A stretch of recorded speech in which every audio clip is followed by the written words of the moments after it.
गरुड़ और चिड़िया की एक बहुत ही प्रसिद्ध कहानी है जो हमें सिखाती है कि जीवन में कभी कभी भाग्य को टाला नहीं जा सकता। आइए सुनते हैं वह कहानी।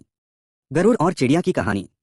एक बार भगवान विष्णु अपने वाहन गरुड़ पर बैठकर कैलाश पर्वत पर भगवान शिव से मिलने गए। गरुड़ को द्वार पर छोड़कर भगवान विष्णु अंदर चले गए। गरुड़ बाहर कैलाश की अद्भुत सुंदरता को निहार रहे थे।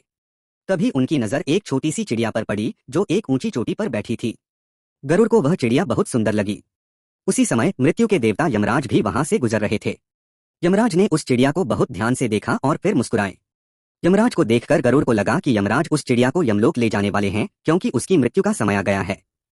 गरुड़ को उस छोटी सी चिड़िया पर दया आ गई। उन्होंने सोचा कि वह अपनी शक्तियों से उस चिड़िया को बचा सकते हैं।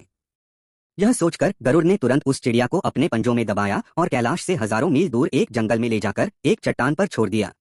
गरुड़ को लगा कि अब यमराज को वह चिड़िया नहीं मिलेगी और वह सुरक्षित रहेगी। जब गरुड़ वापस लौटे तो भगवान शिव और विष्णु ने उनसे पूछा, गरुड़ तुम कहाँ गए थे? गरुड़ ने सारी बात बताई और कहा, मैंने उस चिड़िया को यमराज से बचा लिया। यह सुनकर भगवान शिव और विष्णु मुस्कुराए।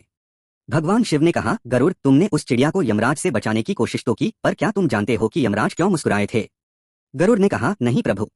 तब भगवान शिव ने बताया, यमराज इसलिए मुस्कुराए थे क्योंकि उन्होंने देखा कि उस चिड़िया की मृत्यु का समय आ गया है और वह एक ऐसे जहरीले सांप द्वारा काटी जाएगी जो हजारों मील दूर उस जंगल में एक चट्टान के नीचे रहता है जहां तुम उसे छोड़कर आए हो। चिड़िया अपनी किस्मत से बच नहीं सकती थी और तुमने उसे वहीं पहुंचा दिया जहां उसकी मृत्यु लिखी थी। यह सुनकर गरुड़ को अपनी गलती का एहसास हुआ। वह समझ गए कि कोई कितना भी शक्तिशाली क्यों न हो, वह भाग्य या विधि के विधान को नहीं टाल सकता। इस कहानी से हमें यह सीख मिलती है कि हर प्राणी का भाग्य तय होता है और उसे कोई बदल नहीं सकता। अगर आप किसी और पौराणिक कथा या कहानी के बारे में जानना चाहते हैं तो पूछ सकते हैं।